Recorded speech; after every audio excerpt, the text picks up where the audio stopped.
오늘도 살아계신 하나님의 은혜가 여러분들의 삶 가운데 함께 하시기를 주님의 이름으로 축원합니다. 우리 앞뒤에 계신 분들과 인사하겠습니다. 하나님이 우리와 함께 하십니다. 인사하겠습니다.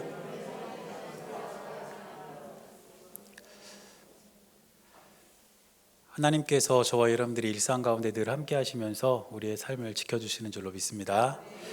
오늘 이제 우리가 시편 5편을 함께 볼 차례인데, 우리가 성경을 이렇게 읽다 보면 좀 이해하기 힘든 말씀을 접할 때가 있습니다. 특히 예수님께서 말씀하신 내용들을 보면 그런 말씀들이 좀 많아요. 예를 들어서 마태복음 5장 39절에 보니까 이런 말씀이 있습니다. 오른뺨을 치거든 왼편도 돌려대라. 누가 여러분들 오른뺨을 딱 치면 여러분 어떻게 하시겠어요? 여러분은 착해서 그냥 계실 것 같은데, 저는 좀 나쁜 사람이라 누가 내 오른뺨을 치면 상대방의 양쪽 뺨을 쳐야 직성이 풀릴 것 같아요. 그게 일반적이지 않나요? 또 조금 내려가서 마태복음 5장 44절 보니까 아주 유명한 말씀이 있습니다. 원수를 사랑하고 박해하는 자를 위하여 기도하라. 이 말이 되나요, 이게? 원수는 어떻게 되죠? 복수해야죠.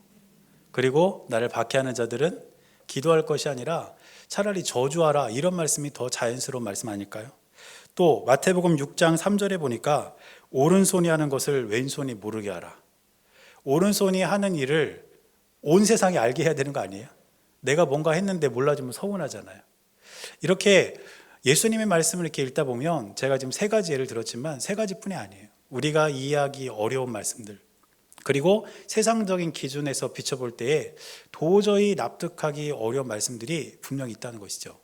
그런데 이런 말씀들 하나하나는 각각 예수님께서 이 말씀을 듣는 사람들에게 전하고자 하셨던 의도와 의미가 있는 말씀들입니다. 그런데 이 말씀들의 공통점을 하나 찾아보자면 어떤 공통점이 있냐면, 예수 믿는 사람들은 세상의 가치관과 반대로 살아가야 된다는 거예요. 세상의 가치관은 분명히 우리에게 말합니다. 오른뺨을 치면 상대방의 양뺨을 쳐라. 이게 세상의 가치관이에요. 원수를 사랑하는 것이 아니라 원수를 미워하고 복수하는 것이 세상의 가치관이고 가르침입니다. 그런데 예수님은 철저하게 그러한 세상의 가치관을 뒤집어서 우리에게 가르쳐 주셨고, 우리에게 그런 말씀을 하신 이유는 무엇이냐면, 예수 믿는 사람들은 달라야 한다.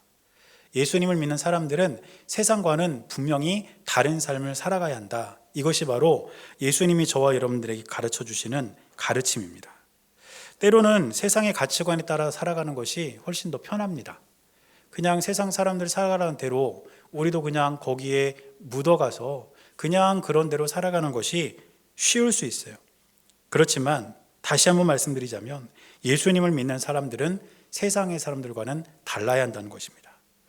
그런데 우리가 세상과 가질 때 우리는 맛이른 소금이 되고 말고, 세상은 교회를 향해 조롱하고 그리스도인들을 향해서 손가락질을 하게 되는 것입니다. 그리고 그 이유를 자세히 들여다보면 교회가 잘못할 때가 훨씬 더 많아요. 세상의 교회를 향해 손가락질할 때에, 세상의 그리스도인들을 향해서 조롱할 때에 그 상황을 잘 들여다보면 물론 그들이 잘못하는 것도 있지만 교회가 또 그리스도인들이 잘못할 때가 훨씬 더 많다는 것입니다. 따라서 교회가 교회답지 못하고, 목사가 목사답지 못하고, 그리스도인이 그리스도인답지 못하게 되면 우리는 세상의 조롱거리가 되고 비웃음거리가 되고 맙니다. 따라서 우리는 세상과 똑같이 걸어가는 사람들이 아니라 세상과 반대로 걸어가는 사람들, 그래서 세상과는 구별된 삶을 살아가는 사람들이 될 때에 우리는 신앙의 참된 의미를 지키며 살아갈 수 있게 된다는 사실을 꼭 기억하시기를 바랍니다. 오늘 우리가 시편 5편을 함께 읽었는데, 다윗은 오늘 이 시편 5편을 통해서 세상의 가치관을 가지고 살아가는 사람들이 자신을 둘러싸고 있는 그런 환경 속에서 그 사람들과는 철저하게 반대로 걸어갈 것을 결단하고 있는 것을 볼 수가 있습니다. 다윗도 세상 사람들과 같은 방법으로 대응을 했다면 어렵지 않았을 거예요. 어쩌면 더 쉽게 살아갈 수 있었을지 모릅니다. 그렇지만 다윗은 하나님을 믿는 하나님의 자녀로서 세상과 다른 길을 걸어갈 것을 결단하고 세상과 반대의 길을 걸어가는 것을 선택했습니다. 그래서 오늘 우리는 오늘 시편 5편 말씀을 통해서 세상과 반대로 걷는 것이 과연 무엇인가 한번 살펴보면서 우리가 이 세상을 살 때에 하나님의 자녀답게, 또 예수님의 제자답게, 또 성령의 증인답게 우리가 이 세상을 살아갈 것을 결단하고 또 그렇게 간구하는 시간이 될 수 있기를 간절히 축복합니다. 먼저 오늘 우리가 시편 5편을 통해서 발견할 수 있는 세상과 반대로 걷는 사람은 어떤 사람인가 하면 하나님께 기도하는 사람입니다. 오늘 시편 5편의 표제어에는 이 시가 어떤 상황에서 쓴 시인지가 나와 있질 않아요. 그래서 이 시가 어떤 상황에서 다윗이 쓴 건지 우리는 잘 모릅니다. 그런데 이 시의 내용을 통해서 우리가 그 상황을 유추해 볼 수는 있습니다. 우리가 이 시를 쭉 읽어보면서 한번 생각을 해보면 지금 다윗이 처한 상황은 다윗을 둘러싼 악인들이 거짓을 말하고 또 다윗을 속이고 그리고 악한 말로 다윗을 모함해서 다윗을 큰 어려움에 빠지게 한 그런 상황에 처한 것으로 우리가 생각해 볼 수가 있습니다. 그런데 이런 상황에서 다윗이 가장 먼저 선택한 것이 무엇이냐면 하나님께 기도한 것입니다. 오늘 1절부터 3절까지 말씀을 보면 모두 다 하나님께 기도하는 다윗의 모습을 우리가 발견할 수가 있는데 그 내용을 살펴보면 다윗이 얼마나 절박하게 하나님께 기도하고 있는지, 얼마나 간절한 마음으로 하나님께 기도하고 있는지 알 수가 있습니다. 먼저 1절 말씀 보니까 이렇게 기록합니다. 여호와여 나의 말에 귀를 기울이사 나의 심정을 헤아려 주소서. 이렇게 말하고 있는데 다윗이 지금 하나님께 하나님 나의 심정을 헤아려 주십시오 이렇게 말하는 거 아닙니까? 그런데 이 부분을 세번역 성경으로 보면 훨씬 더 이 다윗의 애타는 마음이 잘 표현되어 있습니다. 세번역 성경으로 보면 시편 5편 1절이 이렇게 기록되어 있습니다. 주님 나의 기도에 귀를 기울여 주십시오. 나의 신음소리를 들어주십시오. 지금 다윗은 아주 극도로 심한 고통 속에서 하나님께 기도하고 있다는 거예요. 하나님 나의 신음소리를 들어주십시오. 내가 얼마나 고통스러우면 내가 얼마나 힘들면 하나님께 신음소리를 내겠습니까? 주님 내 신음소리를 들어주십시오. 이렇게 기도하고 있었다는 것입니다. 그런데 다윗은 아무리 큰 고통을 겪고 있다 할지라도 다른 곳에서 해결책을 찾으라는 것이 아니라 하나님께 기도함을 통해서 그 문제에 대한 해결책을 찾고자 했습니다. 우리들도 다윗과 같이 어떤 상황, 어떤 환경에 놓이더라도 가장 먼저 하나님께 기도할 수 있는 저와 여러분들의 삶이 될 수 있기를 바랍니다. 그리고 이어지는 2절 말씀 보니까 다윗은 이렇게 또 기록합니다. 나의 왕, 나의 하나님이여 내가 부르짖는 소리를 들으소서. 내가 주께 기도하나이다. 지금 다윗은 하나님께 기도하면서 부르짖어 기도한다고 그렇게 말합니다. 이 부르짖는 소리는 어떤 소리냐면 도움을 요청하는 매우 급한 외침을 의미하는 것인데 예를 들면 이런 거예요. 어떤 사람이 절벽으로 떨어졌습니다. 떨어지다가 어떻게 해서 나뭇가지를 손으로 딱 붙잡게 됐어요. 그런데 가만히 보니까 이 나뭇가지도 점점 꺾여지고 있는 거예요. 이때 이 사람이 나 살려달라고 부르는 소리, 이게 바로 부르짖는 소리입니다. 다윗이 기도한 것은요 그냥 옷 잘 입고 편한 자리에서 편하게 앉아서 하나님께 고상한 표현으로 그렇게 기도한 게 아니라 당장 죽을 것만 같은 그러한 급박한 마음으로 하나님께 기도한 것, 그것이 바로 다윗의 부르짖음이었다는 것입니다. 저와 여러분들의 기도는 어떻습니까? 우리가 정말 하나님이 필요할 때, 또 우리가 하나님 아니면 안 될 때 우리의 기도가 이 다윗과 같은 부르짖음인가요? 정말 우리의 기도가 간절한 마음으로 하나님께 드리는 이러한 부르짖음입니까? 공동번역 성경에서는 이 부르짖음을 뭐라고 이야기했냐면 살려달라 애원하는 이 소리, 이렇게 번역합니다. 살려달라고 애원하는 소리가 다윗의 기도였다는 것이죠. 저와 여러분들의 기도가 바로 이런 기도가 될 수 있기를 바랍니다. 우리에게는 힘도 없고 능력도 없고 할 수 있는 모든 것도 없지만 오직 하나님만이 우리의 희망이 되시기 때문에 하나님께 살려달라고 애원하는 소리, 바로 그것이 저와 여러분들이 하나님께 부르짖는 기도가 되어야 될 줄로 믿습니다. 다윗의 기도는 이만큼이나 절박했다는 것이죠. 또 이어지는 3절 말씀을 보면 이렇게 기록합니다. 여호와여 아침에 주께서 나의 소리를 들으시리니 아침에 내가 주께 기도하고 바라리이다. 여기서 말하는 아침은 우리가 흔히 생각하는 그 아침이 아니고 우리가 이해하는 새벽을 의미합니다. 동이 트는 새벽. 어둠이 조금씩 물러가고 그 한 줄기 빛이 아침을 불러오는 그 새벽을 의미하는 것이 오늘 본문에 기록되어 있는 이 아침이라는 단어의 뜻입니다. 그런데 이스라엘 백성들은 이 새벽을 어떤 시간으로 이해했냐면 어둠을 몰아내며 비치는 이 빛이 하나님의 구원이 임하는 때로 그렇게 이해하고 새벽에 하나님께 기도하고 새벽에 하나님께 예배하고 이러한 것들이 유대인들, 이스라엘 백성들 사이에서 있었던 그러한 상황이었습니다.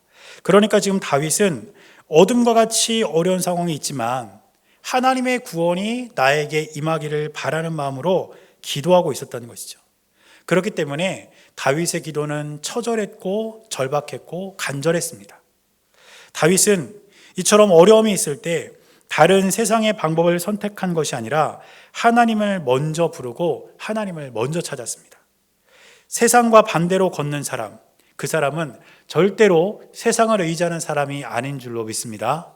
하나님을 먼저 찾는 사람, 하나님께 먼저 기도하는 사람, 그 사람이 바로 세상과 반대로 걷는 사람들이고 저와 여러분들 역시 어떠한 상황과 어떠한 환경에 놓일지라도 세상의 방법을 먼저 찾기 전에 하나님께 먼저 무릎 꿇고 기도할 수 있는 저와 여러분들이 될 수 있기를 주님의 이름으로 간절히 축원합니다.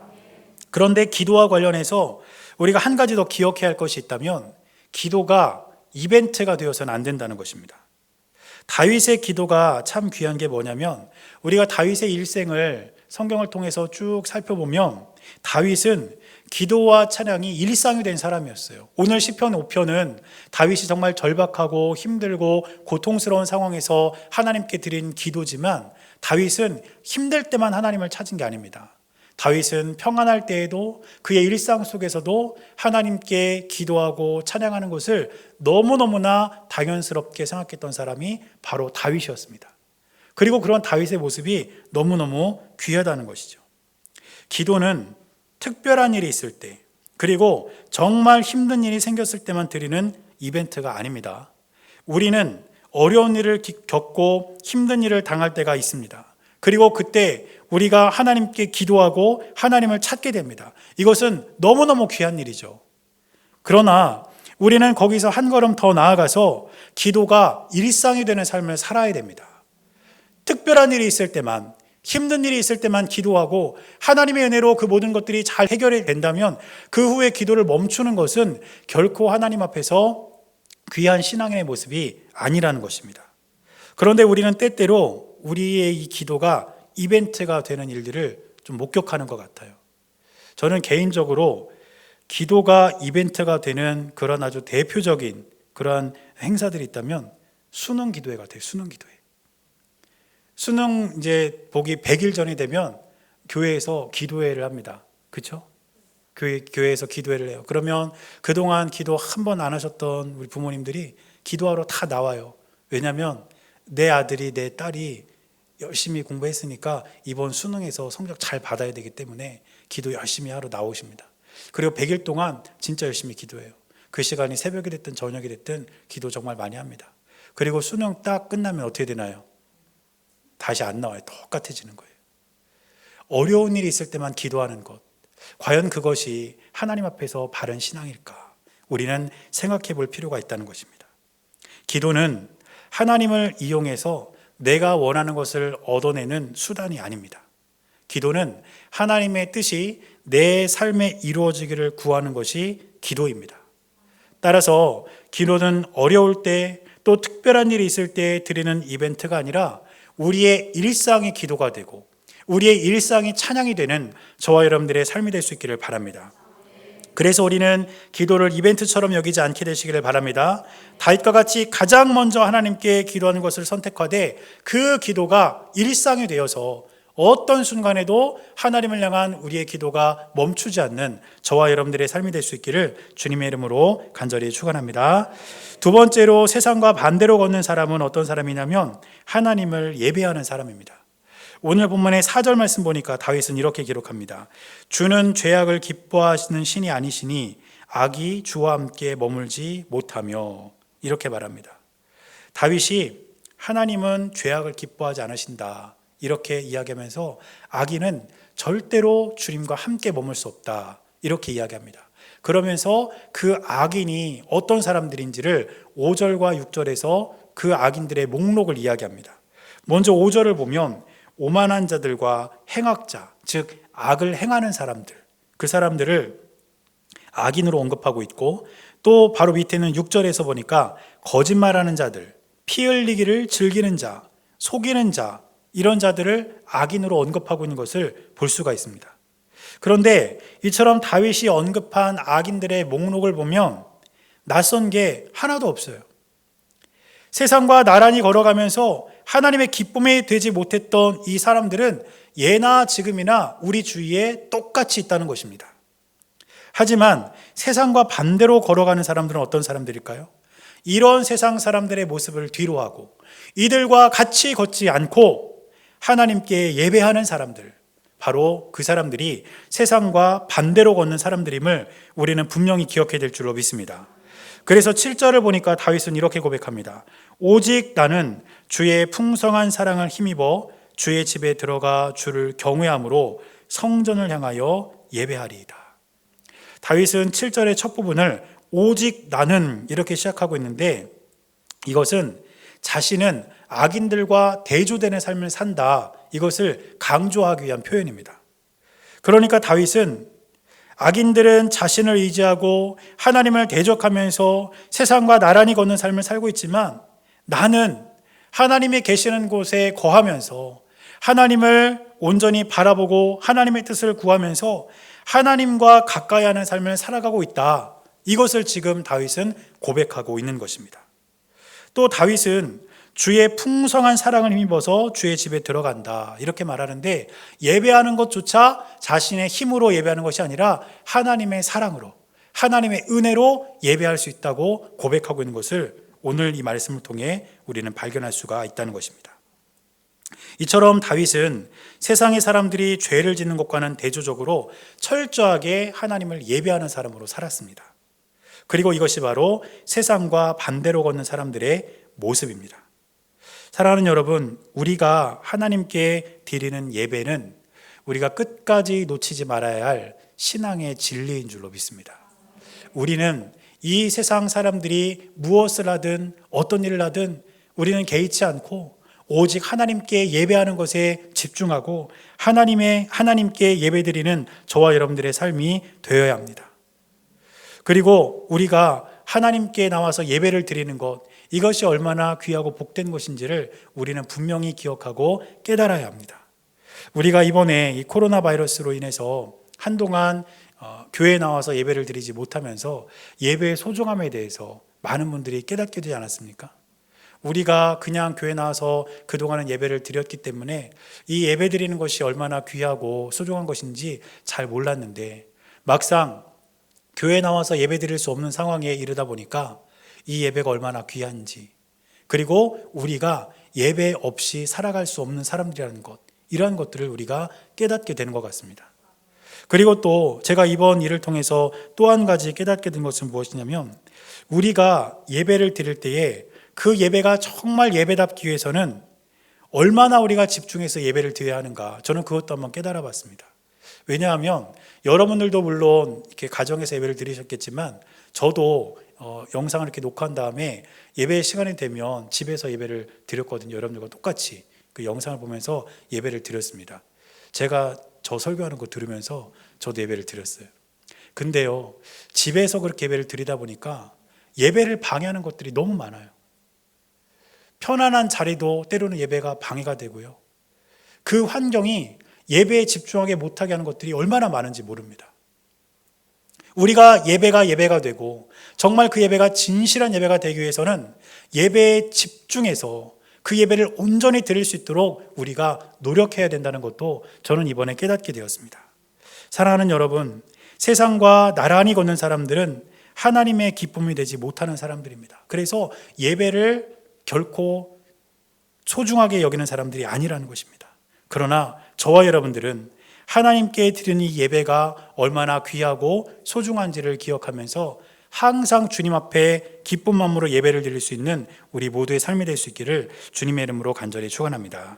그리고 마지막으로 세상과 반대로 걷는 사람은 어떤 사람이냐면, 하나님을 기뻐하는 사람입니다. 오늘 본문의 9절 말씀을 보니까 다윗은 악인들이 심판을 받아야 되는 이유에 대해서 말합니다. 9절에 보면 이렇게 기록합니다. 그들의 입에 신실함이 없고 그들의 심중이 심히 악하며 그들의 목구멍은 열린 무덤 같고 그들의 혀로는 아첨하나이다. 이렇게 기록하고 있습니다. 이게 무슨 뜻이겠습니까? 입, 그리고 심중이라고 표현되어 있는 마음, 또 목구멍, 혀, 이런 것들을 사용해서 온갖 말로 죄를 짓는다는 거예요. 이들은 믿지 못할 거짓말을 하고 악한 마음을 품고 말로 사람을 죽이고 파멸에 이르게 한다는 것을 지금 다윗은 고발하고 있는 겁니다. 그래서 이들은 반드시 심판을 받아야 됩니다. 이렇게 하나님께 기도하고 있다는 것이죠. 제가 요즘에 좀 느끼는 것이 무엇이냐면 인터넷이 우리 삶에 참 유익한 게 많은 것 같아요. 인터넷이 있기 때문에 우리가 온라인으로 예배도 드릴 수 있었고, 또 코로나 바이러스 때문에 이제 밖으로 많이 못 나가는 분들이 계시잖아요. 그래서 인터넷을 통해서 이렇게 상품을 주문해서 우리가 배송을 받고 이러면서 우리는 이 인터넷이 있기 때문에 참 유익하다, 이런 생각을 좀 해본 것 같습니다. 그런데 인터넷이 많은 부분에 있어서 이렇게 유익하기도 하지만 해로운 것도 분명히 존재합니다. 그런데 그 해로운 것 중에 가장 문제가 되는 것 중에 하나가 무엇이냐면 악플입니다. 악플, 악성 댓글. 어떤 사람에 대한 기사가 이렇게 달리면 그 기사 밑에 악성 댓글이 막 달리기 시작하는 거예요.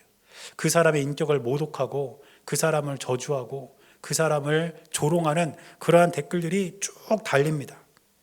그런데 이런 악플이 얼마나 심각하냐면 이 악플로 인해서 심지어는 죽음에 이르는 경우도 있다는 것이죠. 오늘 말씀에 입에 신실함이 없고 심중이 악하고 목구멍은 열린 무덤 같고 혀로는 아첨하는 사람들, 현대판 악플러들이에요. 저 사람들의 말 때문에 사람들의 영혼이 죽고 사람들의 생명이 끊어지는 것 아닙니까?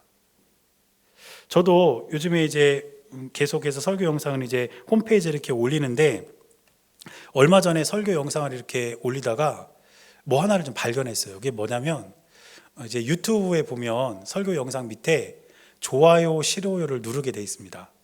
그래서 엄지손가락이 이렇게 돼 있는 건 좋아요, 그렇게 뒤집어 있는 거는 싫어요예요. 싫어요. 근데 뭐 많이 이렇게 누르지도 않아요. 뭐 좋아요는 뭐 2개, 3개 이렇게 뭐 있고, 그런데 그건 뭐 뻔하죠. 은서가 하나 눌렀을 거고 저도 제가 하나 눌렀고, 그럼 벌써 2개니까 뭐 뻔해요, 누가 눌렀는지는. 그런데 어떻게 하다 보니까 어느 날 설교한 거에 싫어요가 눌러지는 거예요, 하나가.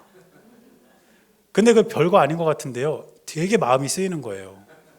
왜냐하면 내가 설교하다 뭐 실수했나? 혹시 내가 설교하다 실수해서 우리 성도님들이 거기 찾아 들어가가지고 나한테 복수하려고 싫어요 눌렀나? 이런 생각도 들고 괜히 막 신경이 쓰이더라고요, 며칠 동안. 그래가지고 나중에는 제가 어떻게 생각하기로 했냐면 이렇게 생각하기로 했습니다. 잘못 누른 거다. 원래 좋아요 누르려고 했는데 그 잘못 눌러가지고 그렇게 된 거다, 이렇게 그냥 생각하기로 하니까 조금 마음 편하더라고요. 근데 보세요 여러분, 싫어요 하나에도 마음이 굉장히 좀 두근두근거리고 내가 뭐 잘못했나 이런 생각이 드는데, 어떤 사람에 대해서 악성 댓글을 쭉 달아놓는다고 한번 생각해 보십시오. 그 사람은요 그것 때문에 죽습니다. 그런데 더 충격적인 건 뭔지 아세요? 그렇게 악성 댓글을 단 사람들한테 왜 달았냐 물어보면 대답이 그냥 심심해서, 재미로, 이게 그들의 대답이에요. 이게 세상의 즐거움의 모습입니다. 세상 사람들은 그것을 즐거움으로 삼아요. 쾌락을 즐거움으로 삼고 말초적인 즐거움을 자신 인생의 즐거움으로 삼으면서 그렇게 살아가는 것이 우리가 살아가는 세상의 모습이고 세상과 나란히 걸어가는 사람들의 모습입니다. 그러나 세상과 반대로 걸어가는 사람들은 그러한 세상적인 기쁨과 즐거움을 뒤로하고 하나님을 기뻐하는 사람들, 하나님께서 주시는 것을 기쁨으로 여기는 사람들, 바로 그 사람들이 세상과 반대로 걸어가는 사람들인 줄로 믿습니다. 그래서 다윗은 오늘 본문의 11절 말씀에서 이렇게 기록합니다. 그러나 주께 피하는 모든 사람은 다 기뻐하며 주의 보호로 말미암아 영원히 기뻐 외치고 주의 이름을 사랑하는 자들은 주를 즐거워하리이다. 하나님께 피하는 사람, 하나님을 의지하는 사람은 하나님 안에서 기쁨을 경험할 뿐 아니라 하나님 그분 자체를 기뻐할 수 있다는 것입니다. 그리고 오늘 본문에서 다윗은 이 기뻐하다라는 말을 3번 반복합니다. 우리 성경에서는 기뻐하다라는 것으로 2번 표현되어 있고 한 번은 즐거워하다 이런 표현이 되어 있어요. 그런데 성경 원문을 보면 이 3 단어가 다 다른 단어예요. 기뻐하다라는 의미를 가진 서로 다른 단어를 다윗이 사용하면서 하나님 믿는 사람들의 기쁨을 표현하고 있는 것입니다. 사랑하는 여러분, 세상과 반대로 걷는 사람들은 세상의 즐거움을 따라 살지 않습니다. 세상의 쾌락을 따라 살지 않고 말초적인 쾌락을 위해 자신의 인생을 낭비하지 않습니다.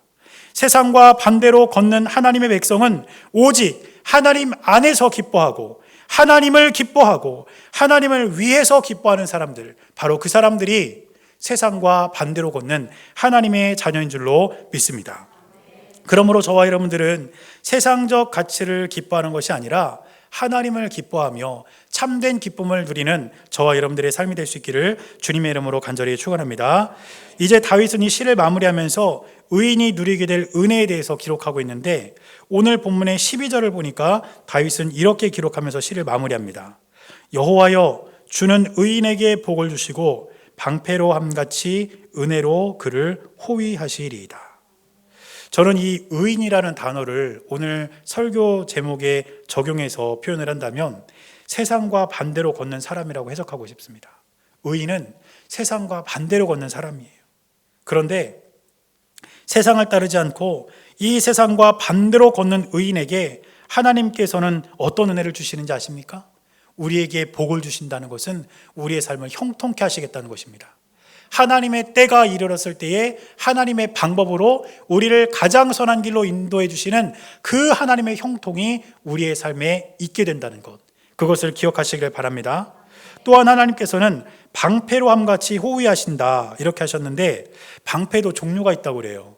작은 방패가 있고 큰 방패가 있습니다. 그래서 작은 방패는 이 팔에 이렇게 묶어서 상대방의 칼이나 활을 막는 게 이제 작은 방패고, 큰 방패는 손으로 쥐고 전신을 가리는 방패, 그래서 그 방패로 내 온 몸을 이렇게 가릴 수 있는 큰 방패가 있다고 합니다. 그런데 오늘 본문에서 사용된 이 방패는 작은 방패가 아니에요. 그냥 조그만 방패가 되어서 그냥 상대방의 칼이나 창만 이렇게 막는 방패가 아니라 내 전신을 막을 수 있는 큰 방패, 그 단어가 쓰였습니다. 즉 하나님께서는 세상과 반대로 걷는 우리를, 우리의 모든 삶을 우리 전신을 보호하는 방패와 같이 막아주시고 보호해 주시겠다는 것입니다. 그러므로 저와 여러분들은 세상과 나란히 걸으면서 죄의 길에 서는 것이 아니라 세상과 반대의 길로 걸어가면서 하나님께서 주시는 형통을 누리고 또 주님께서 우리의 모든 인생을 방패로 막아 보호해 주시는 은혜를 누리는 우리 모두의 삶이 될 수 있기를 주님의 이름으로 간절히 축원합니다.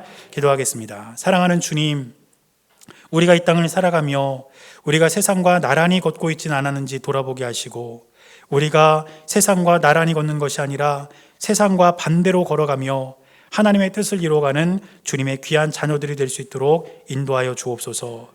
그래서 항상 주님께 영광을 돌리는 믿음의 길을 걷는 주님의 귀한 자녀들이 될 수 있도록 우리의 삶을 인도하여 주시옵소서.